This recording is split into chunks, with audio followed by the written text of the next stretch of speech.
Hello all welcome back to our channel. అందరూ బాగున్నారా friends? ఇది ఒక యూస్ఫుల్ వీడియో, మీరు స్కిప్ చేయొద్దు, లాస్ట్ వరకు చూడండి.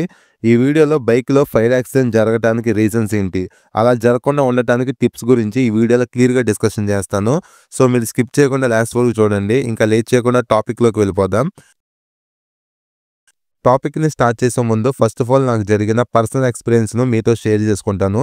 నా దగ్గర Pulsar RS 200 non ABS model ఉండేది. మీకు స్క్రీన్ మీద ఫోటో డిస్ప్లే చేస్తున్నాను. ఇదే నా బైక్ అనమాట.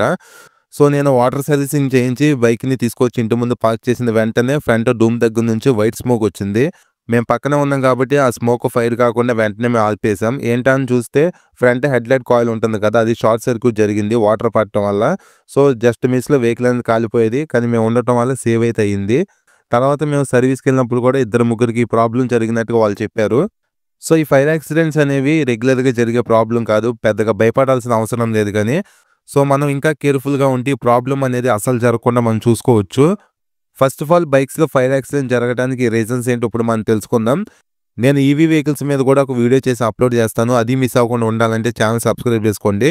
ఇంకా మన రీజన్స్ గురించి చూస్తే ఫస్ట్ రీజన్ బైక్ వైరింగ్ని కట్ చేయటం. కొంతమంది మోడిఫికేషన్ కోసం బైక్ వైరింగ్ని కట్ చేస్తూ ఉంటారు, అలా ఎప్పుడు చేయొద్దు. వైరింగ్ కట్ చేసి మోడిఫికేషన్ చేయాలనుకుంటే ఆ మోడిఫికేషన్ చేయటమే మానేయండి. ఎందుకంటే వైరింగ్ అనేది ఎలక్ట్రికల్ కాంపోనెంట్ కాబట్టి చాలా సెన్సిటివ్గా ఉంటుంది. సో మీరు వైరింగ్ని కట్ చేసి జాయింట్స్ వేయటం వల్ల ఇన్ కేసు అక్కడ షార్ట్ సర్క్యూట్ జరిగే ఛాన్స్ ఉంటుంది కాబట్టి వైరింగ్ని కట్ చేయొద్దు. అలానే నేను రీసెంట్గా పల్సర్ 150కి కొత్త వైరింగ్ కిట్ ఎలా చేంజ్ చేయాలని చెప్పి ఒక వీడియో అప్లోడ్ చేశాను. ఆ బైక్ పాత వైరింగ్ చూస్తే మొత్తం హార్డ్ అయిపోయింది వైరింగ్.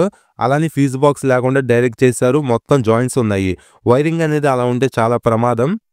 సో మీలో ఎవరైనా ఓల్డ్ మోడల్ బైక్స్ని యూజ్ చేస్తుంటే ఒకసారి వైరింగ్ చెక్ చేయించుకోండి, హార్డ్ అయిపోయిందా లేదా అని. ఇన్ కేసు ఎక్కడైనా జాయింట్స్ ఉన్నా సరే మీరు రిమూవ్ చేసేసి కొత్త వైరింగ్ని రీప్లేస్ చేసుకోండి, అదే బెటర్ ఆప్షన్. అలానే కొన్నిసార్లు మనకే తెలియకుండా ఎలకలు అనేవి బైక్లోకి వెళ్ళి వైరింగ్ని డ్యామేజ్ చేస్తూ ఉంటాయి. అలాగే మీకు ఎప్పుడైనా జరిగినప్పుడు వైరింగ్ డ్యామేజ్ చేస్తే మీరు కొత్త వైరింగ్ని రీప్లేస్ చేసుకోండి, కానీ జాయింట్స్ అనేవి వేయొద్దు. ఎందుకంటే చెప్తున్నా కదా, ఎలక్ట్రికల్ కాంపోనెంట్ కాబట్టి వైరింగ్ అనేది చాలా సెన్సిటివ్గా ఉంటుంది. సో వైరింగ్ని కట్ చేసినప్పుడు లేదా వైరింగ్ అనేది డ్యామేజ్ అయినప్పుడు బైక్స్లో ఫైర్ యాక్సిడెంట్ జరిగే ఛాన్స్ ఉంటుంది. Next second reason over heating. నాకు రీసెంట్గా చాలామంది ఏమని కామెంట్ చేస్తున్నారంటే బైక్ పైన కంటిన్యూగా 500 కిలోమీటర్స్ 300 కిలోమీటర్స్ వెళ్ళొచ్చు అని కామెంట్ చేస్తున్నారు. మీరు వెళ్ళొచ్చు, కానీ బ్రేక్స్ తీసుకుంటూ వెళ్ళాలి. నాన్ స్టాప్ రైడింగ్ అనేది కరెక్ట్ మెథడ్ కాదు. మీరు నాన్ స్టాప్ రైడింగ్ని అవాయిడ్ చేయండి. మీరు లాంగ్ జర్నీస్ వెళ్ళేటప్పుడు మీ బైక్ ఎయిర్ కూలింగ్ సిస్టమ్ మీద రన్ అయినా, ఆయిల్ కూలింగ్ సిస్టమ్ మీద రన్ అయినా, ఆఖరికి లిక్విడ్ కూలింగ్ సిస్టమ్ మీద రన్ అయినా సరే ఇంజిన్ అనేది హీట్ అవుతుంది కాబట్టి కంపల్సరీగా బ్రేక్ అనేది తీసుకోవాలి. ఎవ్రీ 100 కిలోమీటర్స్కి ఒకసారి 10 or 15 మినిట్స్ మీరు బ్రేక్ తీసుకుంటే బైక్కి రెస్ట్ ఉంటుంది, అలానే మీకు కూడా రెస్ట్ అనేది ఉంటుంది. మనం కంటిన్యూగా నాన్ స్టాప్ రైడింగ్ అనేది చేస్తే ప్రెజెన్స్ ఆఫ్ మైండ్ అనేది యాక్టివ్గా ఉండదు. సో అందువల్ల యాక్సిడెంట్స్ జరిగే ఛాన్స్ అనేది ఉంటుంది. సో కంపల్సరీగా బ్రేక్ అనేది తీసుకోండి మీరు లాంగ్ జర్నీస్ వెళ్ళేటప్పుడు. జనరల్గా ఏసీసీ బైక్ అనేది సరే హీట్ అనేది అవుతుంది, ఎందుకంటే ఇంజిన్లో కంబషన్ అనేది జరుగుతుంది కాబట్టి నార్మల్ హీట్ అనేది ఉంటుంది. ఒకవేళ మీ బైక్ అనేది బాగా ఓవర్ హీటింగ్ అవుతుందని మీకు అనిపిస్తే వెంటనే మీరు షోరూమ్కి వెళ్ళి సర్వీసింగ్ అనేది చేయించండి. ఒకవేళ మీరు లిక్విడ్ కూల్ టెక్నాలజీ ఉన్న బైక్ యూజ్ చేస్తుంటే మీ రేడియేటర్ కరెక్ట్గా వర్క్ అవుతుందో లేదో చెక్ చేయించండి. అలానే కూలెంట్ లెవెల్ కూడా కరెక్ట్గా ఉందో లేదో చెక్ చేయించండి. అలానే మీ బైక్కి కరెక్ట్గా సెట్ అయ్యే ఇంజిన్ ఆయిల్ కూడా మీరు యూజ్ చేయకపోతే ఓవర్ హీటింగ్ అనేది అవుతుంది. జనరల్గా బైక్ ఇంజిన్ అనేది ఒక లెవెల్ వరకు హీట్ అవుతుంది, అదేం పెద్ద ప్రాబ్లం ఏం కాదు, అది నార్మల్ హీటే. ఒకవేళ మీకు బాగా ఓవర్ హీట్ అవుతుందని చెప్పి మీకు అనిపిస్తే కంపల్సరీగా షోరూమ్కి వెళ్ళి సర్వీసింగ్ అనేది చేయించండి, ఆ ప్రాబ్లం అనేది పోతుంది. అలానే ఇంకొంతమంది కావాలని బైక్ ఇంజిన్ని ఓవర్గా ప్రెజర్ చేస్తారు. ఫర్ ఎగ్జాంపుల్ బర్న్ హౌస్ కొట్టడానికి కానీ, ఆర్పిఎమ్స్ కొట్టడానికి, అలానే షార్ట్స్ వేయడానికి ఇంజిన్ ఓవర్గా ప్రెజర్ చేస్తారు కాబట్టి ఆ టైంలో ప్రాబ్లం అనేది వస్తుంది. అలానే ఇంజిన్ కూడా లెవెల్కి మించి హీట్ అవుతుంది.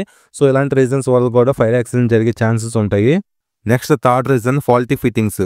నేను రీసెంట్గా ఒక వీడియో చేశాను. ఒక bro MT-15 బైక్కి 4 signal indication fit చేయించాడు. అదే మనం హజార్ లైట్స్ అంటాం కదా, అది ఫిట్ చేయించాడు అనమాట ఓల్డ్ మోడల్ MT-15కి. మరి కనెక్షన్ అనేది రాంగ్ కనెక్షన్ ఇచ్చారా లేదా వాళ్ళు యూజ్ చేసిన ఆ యూనిట్ ఏదైతే ఉందో చీప్ క్వాలిటీది యూజ్ చేశారో తెలియదు, కానీ మొత్తానికి బైక్ అనేది బ్యాక్ సైడ్ బంద్ అయిపోయింది.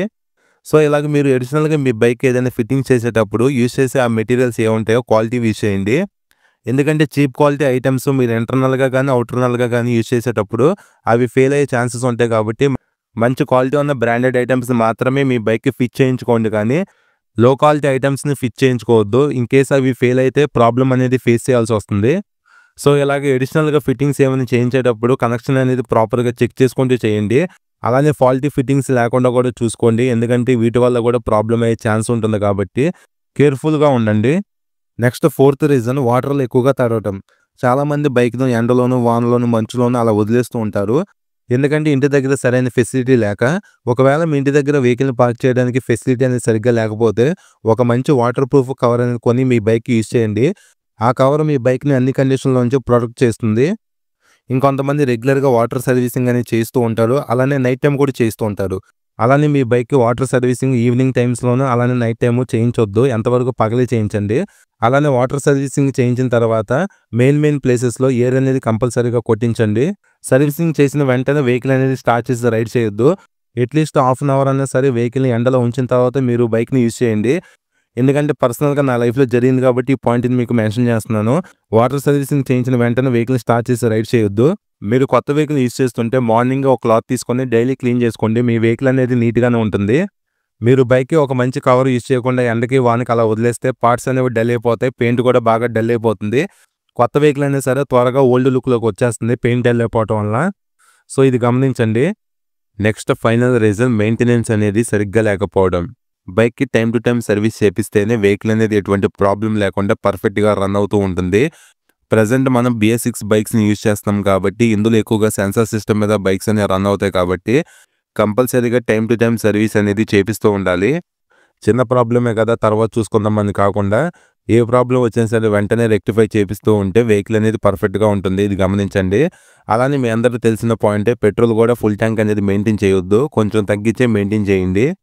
నెక్స్ట్ ఫైర్ యాక్సిడెంట్స్ అనేవి కొన్నిసార్లు మ్యానుఫ్యాక్చరింగ్ డిఫెక్ట్ వల్ల కూడా జరుగుతూ ఉంటాయి. ఇవి చాలా అంటే చాలా రేర్‌గా జరుగుతాయి మ్యానుఫ్యాక్చరింగ్ డిఫెక్ట్ వల్ల. ఇప్పుడు ఫైర్ యాక్సిడెంట్స్ అనేవి జరగకుండా ఉండటానికి టిప్స్ ఏంటంటే ఇంతకుముందు వీడియోలో మనం డిస్కస్ చేసినవే వైరింగ్ అనేది కట్ చేయొద్దు. అలానే ఫాల్టీ ఫిట్టింగ్స్ జరగకుండా చూసుకోండి. పెట్రోల్ అనేది ఫుల్ ట్యాంక్ మెయింటైన్ చేయొద్దు. లాంగ్ జర్నీస్ వెళ్ళినప్పుడు బ్రేక్ అనేది కంపల్సరీగా తీసుకోండి. అలానే బైక్‌కి టైమ్ టు టైమ్ సర్వీస్ అనేది మెయింటైన్ చేయండి. ఇంజిన్ కూడా ఓవర్‌గా ప్రెషర్ చేయొద్దు. అలానే బైక్ వాటర్‌లో ఎక్కువగా తడవకుండా ఒక మంచి కవర్ అనేది మెయింటైన్ చేస్తూ ఉండండి. లో క్వాలిటీ ఐటెమ్స్ అనేవి ఇంటర్నల్‌గా యూజ్ చేయొద్దు. సో, ఈ విధంగా మనం బైక్‌ని మెయింటైన్ చేస్తే ఫైర్ యాక్సిడెంట్స్ అనేవి జరగవు. సో, నేను స్టార్టింగ్‌లో చెప్పినట్టు ఈ ఫైర్ యాక్సిడెంట్స్ అనేవి చాలా అంటే చాలా రేర్‌గా జరుగుతాయి. మనం పెద్దగా భయపడాల్సిన అవసరం లేదు. కానీ మనం కేర్‌ఫుల్‌గా ఉంటే ఇంకా మంచిదనమాట. అందుకే ఈ వీడియో చేశాను. ఈ వీడియోలో ఉన్న ఇన్ఫర్మేషన్ మీకు నచ్చితే లైక్ చేయండి. అలానే ఛానల్ ఫస్ట్ టైం చూస్తే సబ్స్క్రైబ్ చేసుకొని సపోర్ట్ చేయండి. థాంక్